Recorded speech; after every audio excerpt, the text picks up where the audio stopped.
Now, there are certain additional responsibilities as an independent practitioner, uh, which are not there for any lawyer who's working in a law firm or in a litigator's chamber. So when I'm speaking to a lawyer who is a junior to a litigator who's not interested in exploring independent practice, or when I'm speaking to people working in law firms, we are usually dealing with, okay, how can they learn practical skills? What are the skills that are missing? How can they deliver immediate higher value to clients? How can they do this quicker? But for independent practitioners, there's a whole lot of other things. Okay, I'll give you a list of the responsibilities. They are on screen. Consistently generating new clients and having a steady stream of work flowing in. This is super critical, right? If you have staff, then you have to have necessary cash flows for expenses. If you've leased out an office, which happened during lockdown, many lawyers had leased out their offices. They had to continue rent payments or pay 50% of the rent, but still they needed the revenue to be able to meet those expenses. If you have juniors, you will want to have the revenue to meet their payment.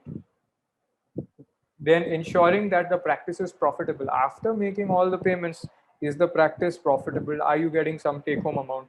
One could be a salary, but there could be more funds for future growth, expansion, for hiring, for implementation of technology, for using new softwares. Do you have reserves left after your existing after paying out all your expenses and cash?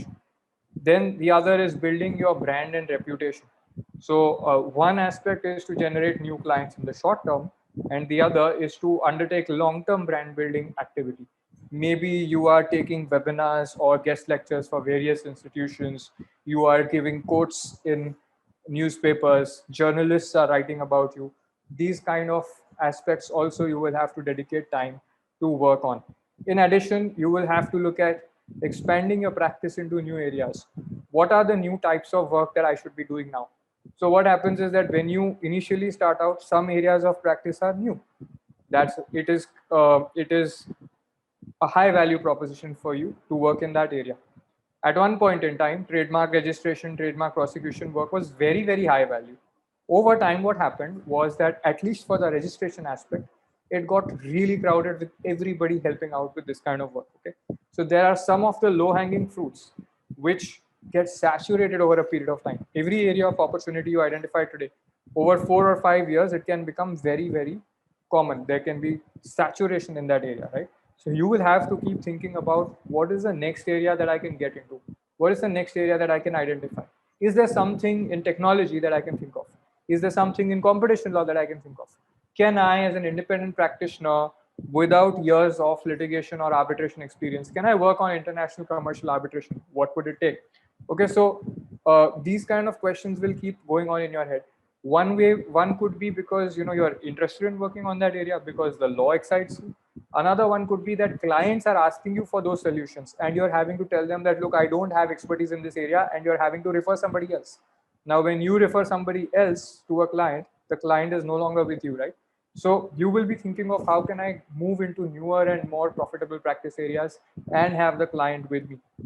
Then as your practice grows, you will have to think about how to hire the right talent, how to train your juniors to be productive. Because once you hire talent, once you hire juniors, you will have to deal with the fact that if they make a mistake, the client is going to blast you.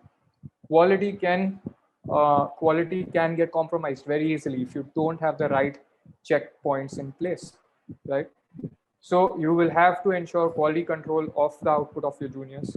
Some parts of your practice can be automated as well so that you can focus on growth.